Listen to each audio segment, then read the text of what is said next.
Vous êtes sur TV Africa, mesdames et messieurs, bonjour et bienvenue dans Gatingo.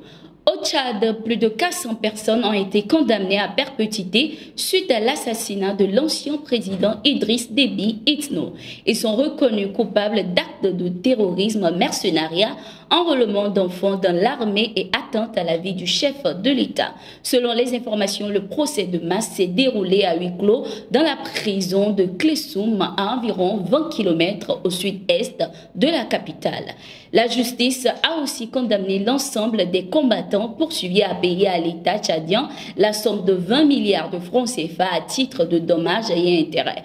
Aux ayants droit du président Idriss Déby Itno, les condamnés doivent verser 1 milliard de francs CFA. Parmi les 440 poursuivis, la cour criminelle a acquitté 24. Le 20 avril 2021, l'ancien président Idriss Déby Itno est mort des suites de blessures reçues alors qu'il commandait son armée dans des combats contre des rebelles, notamment le Front pour l'alternance et la concorde au Tchad, qui avait lancé une offensive depuis ses bases en Libye. La Cour d'appel de Paris a confirmé ce 21 mars 2023 la mise en examen de l'industriel Vincent Bolloré dans l'affaire de la gestion du port de Lomé au Togo. Par la même occasion, la Cour d'appel a annulé le document portant reconnaissance préalable de culpabilité. Ainsi, l'homme d'affaires risque de passer en jugement devant un tribunal indépendant et impartial pour corruption.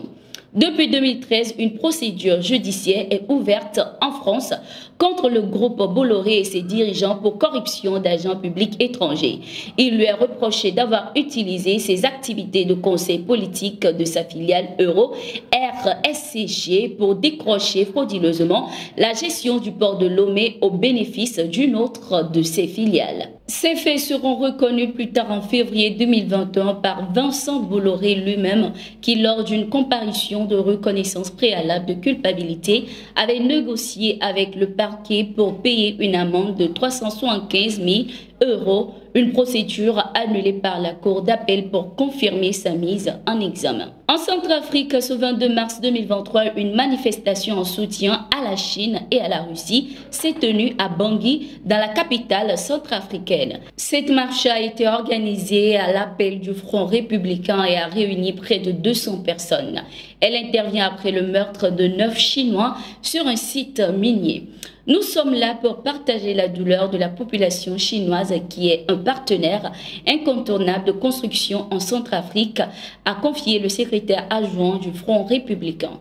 Pour rappel, le 19 mars 2023, 9 ressortissants chinois ont été tués dans l'attaque du site d'une société minière dans le village de Xingbolo, près de Bambari, à environ 400 km au nord-est de Bangui. Le lendemain, Xi Jinping, le président chinois, a appelé les autorités centrafricaines à sévèrement punir les coupables. Le premier ministre centrafricain a promis que les auteurs répondront de leurs actes devant la justice. Le président algérien Abdelmadjid Tebboune a annoncé lors d'une interview le retour de l'ambassadeur d'Algérie à Paris, rappelé depuis février pour consultation à cause des tensions entre les deux pays. Notre relation avec la France est fluctuante.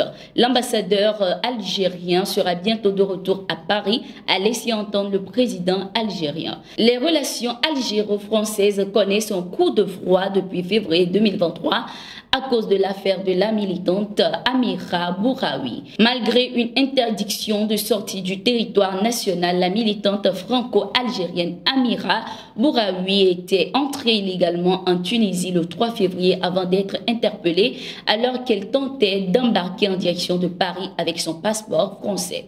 Elle avait finalement pu s'envoler vers la France le 6 février après l'intervention des services consulaires français en Tunisie.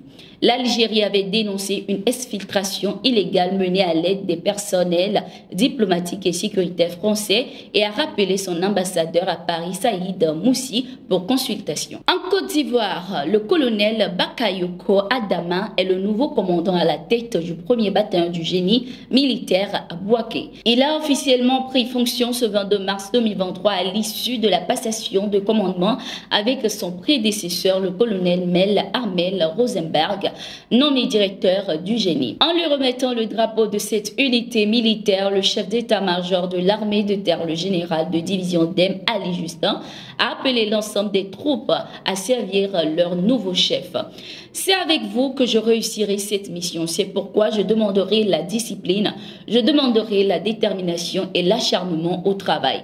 À vous, je donnerai la loyauté, je demanderai la disponibilité et l'efficacité, a lancé le colonel Bakayoko Adama de son côté. C'est la fin de ce numéro de Gatingo. Merci d'être resté avec nous. Nous sommes en continu sur nos différentes plateformes.